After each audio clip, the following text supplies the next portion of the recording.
நற்செய்தி வாசகம். எளிய உள்ளத்தோர் பேறு பெற்றோர். மத்தேயு எழுதிய தூய நற்செய்தியிலிருந்து வாசகம். அதிகாரம் 5, இறை திருவசனங்கள் 1 முதல் 12 முடிய. இயேசு மக்கள் கூட்டத்தைக் கண்டு மலை மீது ஏறி அமர அவருடைய சீடர் அவர் அருகே வந்தனர். அவர் திருவாய் மலர்ந்து கற்பித்தவை: ஏழையரின் உள்ளத்தோர் பேறு பெற்றோர், ஏனெனில் விண்ணரசு அவர்களுக்கு உரியது. துயருறுவோர் பேறு பெற்றோர், ஏனெனில் அவர்கள் ஆறுதல் பெறுவர். கனிவுடையோர் பேறு பெற்றோர், ஏனெனில் அவர்கள் நாட்டை உரிமை சொத்தாக்கிக் கொள்வர்.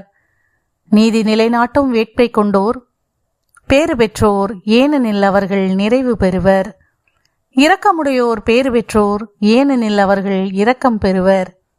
தூய்மையான உள்ளத்தோர் பேறு பெற்றோர், ஏனெனில் அவர்கள் கடவுளை காண்பர். அமைதி ஏற்படுத்துவோர் பேறு பெற்றோர், ஏனெனில் அவர்கள் கடவுளின் மக்கள் என அழைக்கப்படுவர்.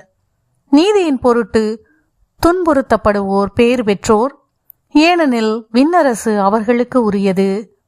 என் பொருட்டு மக்கள் உங்களை இகழ்ந்து துன்புறுத்தி உங்களை பற்றி இல்லாதவை பொல்லாதவையெல்லாம் சொல்லும்போது நீங்கள் பேறு பெற்றவர்களே. மகிழ்ந்து பேருவகை கொள்ளுங்கள், ஏனெனில் விண்ணுலகில் உங்களுக்கு கிடைக்கும் கைமாறு மிகுதியாகும். ஆண்டவரின் அருள்வாக்கு. கிறிஸ்துவே உமக்கு புகழ்.